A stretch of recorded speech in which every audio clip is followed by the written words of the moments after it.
तो आदाब, नमस्कार, गुड इवनिंग, सत श्री अकाल। आप सभी लोग का स्वागत है क्राइम की कथा के इस चैनल पे। उम्मीद करता हूँ आप सभी लोग खुशहाल होंगे। उत्तर प्रदेश में एक जगह पड़ता है आगरा, और इसी आगरा में एक शहर पड़ता है सुरेश नगर, और इसी सुरेश नगर में एक मकान का नंबर है कोठी नंबर 1। बहुत ही फेमस मकान का नंबर है क्योंकि इस मकान में बहुत बड़ी सी हवेली है। रिटायर्ड डीआईजी सैयद अब्दुल कादिर रहते थे। 9 अक्टूबर 2015 को पुलिस वालों को एक सूचना मिलती है, उनके कंट्रोल रूम पे एक सूचना मिलती है कि सैयद साहब की किसी ने हत्या कर दी है। जैसे ही पुलिस की टीम को ये सूचना मिलती है तो क्या एसएसपी, क्या आईजी, क्या डीआईजी, क्या इंस्पेक्टर, सभी लोग भागते दौड़ते हुए घटनास्थल पे पहुंचते हैं। पहुंचने के बाद पुलिस को जो भी अपनी जांच पड़ताल करनी रहती है करते हैं। साथ ही साथ डॉग स्क्वाड की टीम, फॉरेंसिक की टीम, जो क्राइम ब्रांच की टीम, सभी लोग घटनास्थल पे पहुंच चुके थे। पहुंचने के बाद पुलिस वाले सबसे पहले अपनी कार्रवाई करते हैं। बॉडी को अपने कब्जे में लेकर सील बंद करके पंचायतनामा करके पोस्टमार्टम के लिए भेज देते हैं। भेजने के बाद जो आसपास में लोगों से पूछताछ करनी थी, पूछताछ करते हैं। पड़ोसी बताते हैं कि इनके घर में किसी की भी फ्री एंट्री नहीं थी, केवल इनके घर में एक डोमेस्टिक हेल्प के लिए एक महिला रहती थी। महिला का नाम था नसरीन। सबसे पहले उसने ही कादरी साहब को मृत अवस्था में देखा था। इतनी खबर सुनने के बाद पुलिस वाले नसरीन से पूछताछ करने जाते हैं। नसरीन बताती है करीब 1 बजे वो मार्केट से कुछ सामान लेने के लिए चली गई थी। जाने के बाद वो करीब लेट हो गया उसको आने में, 2 बजे से ज़्यादा समय हो गया था। जब वो वापस आई तो देखी कि घर का सारा सामान बिखरा हुआ है। और उसके बाद जब वो सैयद साहब के कमरे में गई तो उसने देखा कि सैयद साहब मृत अवस्था में पड़े हैं। उसके बाद वो शोरगुल करती है, आसपास में हल्ला गुल्ला करती है, सभी लोग जुटते हैं। इसी में से कोई आदमी कंट्रोल रूम को फ़ोन करता है, और फ़ोन करने के बाद पुलिस की टीम घटनास्थल पर पहुंचती है। घटनास्थल को देखकर ऐसा लग भी रहा था कि हो सकता है कि कोई डे लाइट रॉबरी जो होती है, दिन में चोरियां होती है, उस तरह की कोई वारदात कोई अंजाम दिया होगा। खैर, नसरीन से पूछताछ की जाती है कि अच्छा बताओ, तुमको पता है क्या इनके घर में कितने पैसे होंगे, कहाँ कहाँ गहने रखे होंगे, तुमको इस बारे में क्या जानकारी है। नसरीन बताती है कि आज से कुछ दिन पहले ही सैयद साहब बैंक से 2 लाख रुपए लाकर घर में रखे थे। शायद इसी वजह से चोरों ने उनके घर पे ढाबा बोला, और ढाबा बोलने के बाद चोरी की, और चोरी के समय कोई और घर पे मौजूद नहीं था। सैयद साहब अकेले थे। हो सकता है कि वो उनको रोकने की कोशिश कर रहे हों और वो रोक नहीं पाए हों, और उसी उधेड़बुन में सैयद साहब की हत्या हो गई हो। पुलिस वालों को भी उसका बयान सच लग रहा था क्योंकि घर की स्थिति जो दिखाई दे रही थी और जिस तरीके से कत्ल हुआ था, सारी चीज़ें मैच हो रही थी। उसके बाद एसएसपी की निगरानी में एक टीम बनाई जाती है, और टीम को आसपास में जितने भी इस तरह के क्राइम हुए थे सारी घटनाओं की जांच के लिए, साथ ही साथ जितने क्रिमिनल इस तरीके की वारदात देकर जेल में बनते हैं उन सब से पूछताछ होती है। 3-4 दिन बीत जाते हैं लेकिन पुलिस के हाथ कुछ नहीं लगता है। उसके बाद पुलिस वाले जो कादरी साहब थे उनके मोबाइल का CDR, हिस्ट्री, बाकी चीज़ें चेक की जाती है। उसमें 90% वही नंबर थे जो उनके परिवार वाले, उनके रिश्तेदारी और बाकी यही सब लोग के नंबर थे। किसी और का, बाहरी आदमी का कोई नंबर भी नहीं था। पुलिस वालों को समझ में नहीं आ रहा था कि उनको करना क्या है। इसी बीच जो अब्दुल कादिर साहब का बेटा रहता है, जिसका नाम था सैयद अकरम कादिर, वो विदेश में काम करता था। पिता की ऐसी खबर सुनकर वो भी घर पे पहुंचता है। घर पे पहुंचने के बाद बाकी चीज़ों की जानकारी लेता है, और उसके बाद सीधे थाने पर जाता है। थाने पर जाने के बाद जो केस के आईओ थे उनसे बातचीत करता है, और बोलता है कि साहब आप इधर उधर जांच पड़ताल क्यों कर रहे हैं, मेरा जितना शक है नसरीन का ही ये सारा करा धरा है। आप नसरीन पर अपनी जांच केंद्रित करिए, 100% मैं कन्फर्म हूँ कातिल वही निकलेगी, हत्यारीन वही निकलेगी। आईओ जब अकरम की बातें सुनते हैं तो अपनी जांच की दिशा सीधे नसरीन की ओर मोड़ देते हैं। उसके बाद नसरीन ने जो बयान दिए थे, जो बातें कही थी, उसकी पुष्टि करने के लिए सबसे पहले वो बैंक पे जाते हैं। बैंक पे जाने के बाद मैनेजर से बातचीत करते हैं कि जो सैयद अब्दुल कादिर साहब हैं उनके लास्ट महीने का, मतलब इस महीने का क्या क्या स्टेटमेंट है बैंक का, और कितना उन्होंने ट्रांजैक्शन किया है, पूरी डिटेल बताइए। जो बैंक का मैनेजर रहता है वो बताता है कि 5 अक्टूबर को अब्दुल साहब ने 27,000 रुपये, और 9 अक्टूबर को जिस दिन उनकी हत्या हुई है उस दिन उन्होंने 45,000 रुपये विड्रॉल किया था। ये लास्ट महीने का ट्रांजैक्शन है। टोटल उन्होंने 72,000 रुपये का ट्रांजैक्शन किया है। उसके अलावा उन्होंने कोई भी ट्रांजैक्शन नहीं किया है। जो नसरीन की बातें थी कि 2 लाख रुपए उन्होंने बैंक से निकाल कर लाया है, वो बातें झूठी साबित हो गई थी। अब दूसरी बात जो नसरीन ने बताई थी कि कादिर साहब दिन भर घर पे ही थे और उनकी तबीयत उस दिन थोड़ी ख़राब थी, उसकी पुष्टि होती है। आसपास के जो भी सीसीटीवी कैमरे थे उसकी जांच पड़ताल होती है, तो पता चलता है कि 1:30 बजे के करीब अब्दुल साहब नमाज के लिए मस्जिद गए थे और 2:30 बजे के करीब वो वापस आए थे। जब ये बात की पुष्टि होती है तो जो नसरीन ने बताया था कि वो 2 बजे के करीब जब घर पे आई तो सारा सामान बिखरा हुआ था और जो कादिर साहब थे वो मृत अवस्था में अपने कमरे में पड़े हुए थे, ये बातें भी झूठी निकल जाती है। उसके बाद पुलिस की टीम नसरीन को थाने बुलाती है। थाने बुलाने के बाद पहले जो उसकी बातें थी उसको बताया जाता है कि तुमने कुछ और टाइम बताया था और पैसे की बात तुमने कुछ और बताई थी, तुम्हारी दोनों बातें झूठ निकल चुकी हैं। इस पर जो नसरीन रहती है वो चुप्पी साध लेती है, वो पुलिस की बातों का सही से जवाब नहीं दे पाती है।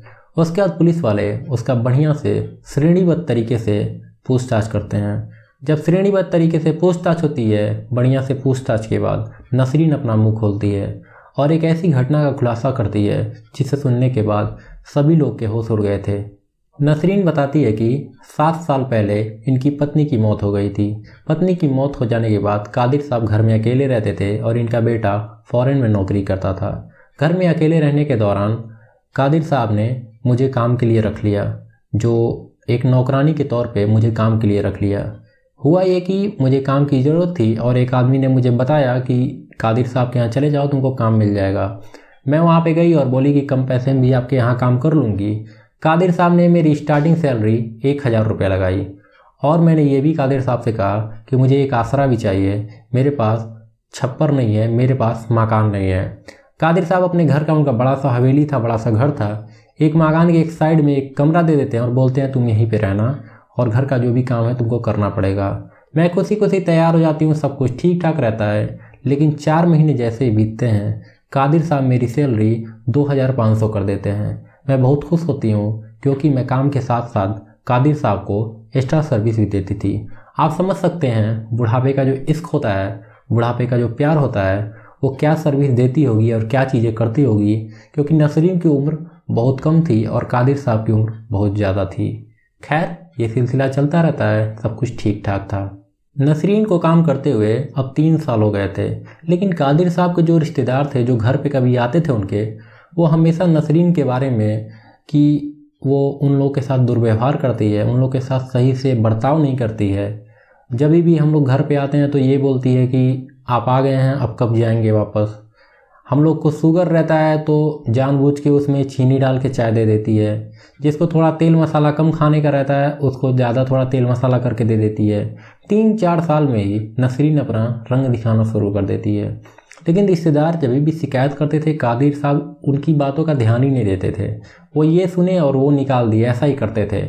रिश्तेदारों को भी समझ में नहीं आ रहा था। खैर रिश्तेदार तो रिश्तेदार होते हैं, बार बार इधर उधर बातें करते रहते थे, लेकिन इससे कोई भी हल नहीं निकलता था। लेकिन ये बात धीरे धीरे जो कादिर साहब का बेटा था उस तक पहुंचती है। पहुंचने के बाद वो घर पे आता है और घर पे आने के बाद जो नसरीन रहती है उससे बातचीत करता है कि तुम ऐसा क्यों करती हो, ये है वो है।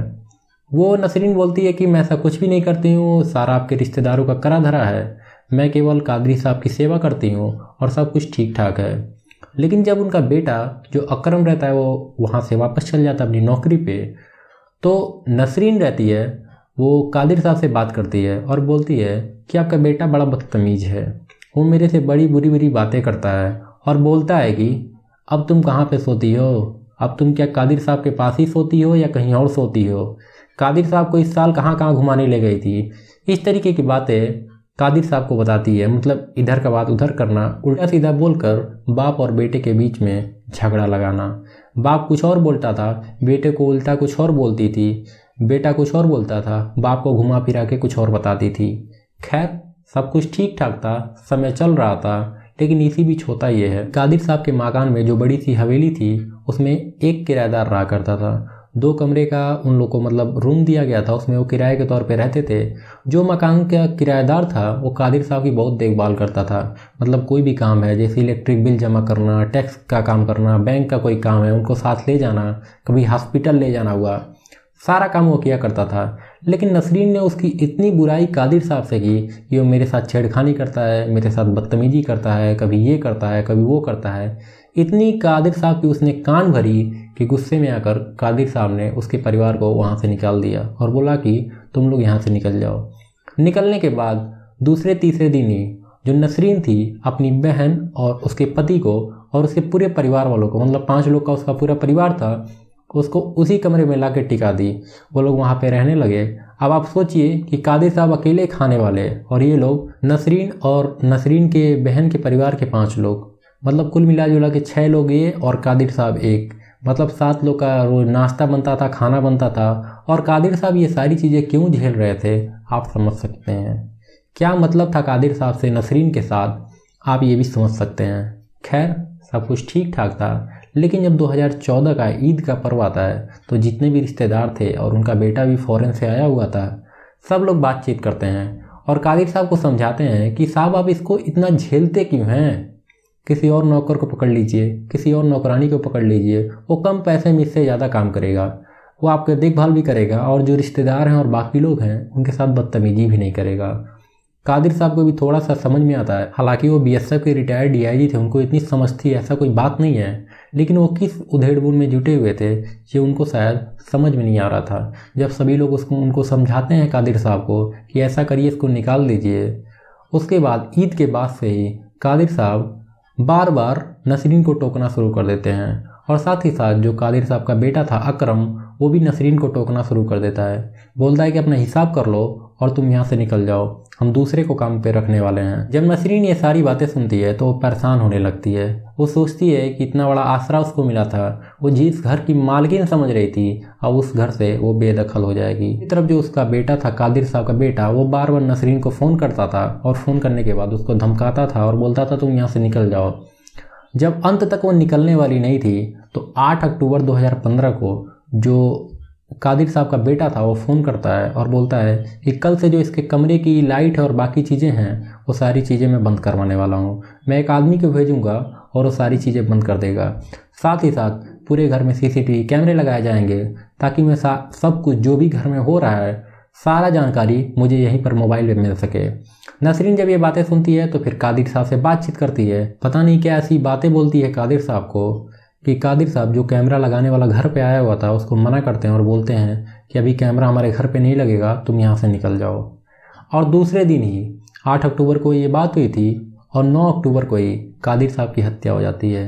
हत्या इस वजह से हुई कि जब इसको नसरीन को लगने लगा कि अब मैं इस घर से बेदखल होने वाली हूँ और जब तक कादिर साहब रास्ते से नहीं हटेंगे तब तक मैं यहाँ फिर से टिक नहीं पाऊँगी। इसी वजह से नसरीन ने 9 अक्टूबर 2015 को ये प्लान किया कि आज कैसे भी करके कादिर साहब को रास्ते से हटाना है। वो मार्केट जाती है और किसी एक जो डॉक्टर रहता है, एक तरह समझिए जो मेडिकल स्टोर में काम करने वाला आदमी रहता है, उसके संपर्क से 2-4-5 नींद की गोलियां लेकर आती है। आने के बाद जैसे ही कादिर साहब नमाज पढ़ के घर में आते हैं तो उनको जूस में वो नींद की गोलियां मिला के दे देती है। देने के बाद घर में और कोई मौजूद नहीं था। उसके बाद कादिर साहब वो जूस पीते हैं और थोड़ी देर में ही वो नींद में चले जाते हैं। अपना दुपट्टा जिसे वो हमेशा अपने पास में रखा करती थी, उसी दुपट्टे से वो कादिर साहब का गला चापती है और थोड़ी देर में ही कादिर साहब की जान निकल जाती है। जान निकलने के बाद थोड़ा देर वेट करती है, जूस का गिलास और बाकी चीज़ें साफ़ करती है और उसके बाद थोड़ा सामान बिखेरती है, इधर उधर करती है और आसपास में शोरगुल करना शुरू कि ये हो गया, बड़ा गजब हो गया, कादिर साहब को किसी ने मार दिया, घर में लुटेरे आए थे, 72 तरह की बातें करती है। खैर नसरीन के इकबालिया बयान के बाद उसको गिरफ्तार किया जाता है। इस मामले में किसी और का नाम नहीं आया था, इसलिए केवल नसरीन को ही गिरफ्तार करके जेल भेज दिया जाता है। अब इस मुकदमे का ट्रायल भी शुरू हो गया है, लेकिन अभी भी कोर्ट का कोई भी फैसला नहीं आया है कि नसरीन को क्या सज़ा मिलेगी, क्या उसके साथ कोर्ट करेगी, कुछ भी अभी फैसला नहीं आया है। जैसा भी कुछ अपडेट आएगा, जैसी भी कुछ जानकारी आएगी, मैं इस चैनल के माध्यम से आपको ज़रूर बताऊंगा। तो ये थी एक रिटायर्ड डीआईजी जो कि बीएसएफ में थे, उनकी कहानी और उनके बुढ़ापे की इश्क की कहानी, जो कि एक नौकरानी के चक्कर में उनकी जान चली गई। वजह सारी बता चुका हूँ, घटना सारी आपको बता चुका हूँ। जैसे भी सुझाव हो, जैसी भी बातें हो इस कहानी से रिलेटेड या कोई और कहानी की आपकी फरमाइश हो, हमें कमेंट बॉक्स में ज़रूर बताएं। साथ ही साथ अगर आप चैनल पे नए हैं तो चैनल को सब्सक्राइब करके बेल आइकन ज़रूर दबाएं। आज के लिए बस इतना ही। बहुत बहुत धन्यवाद।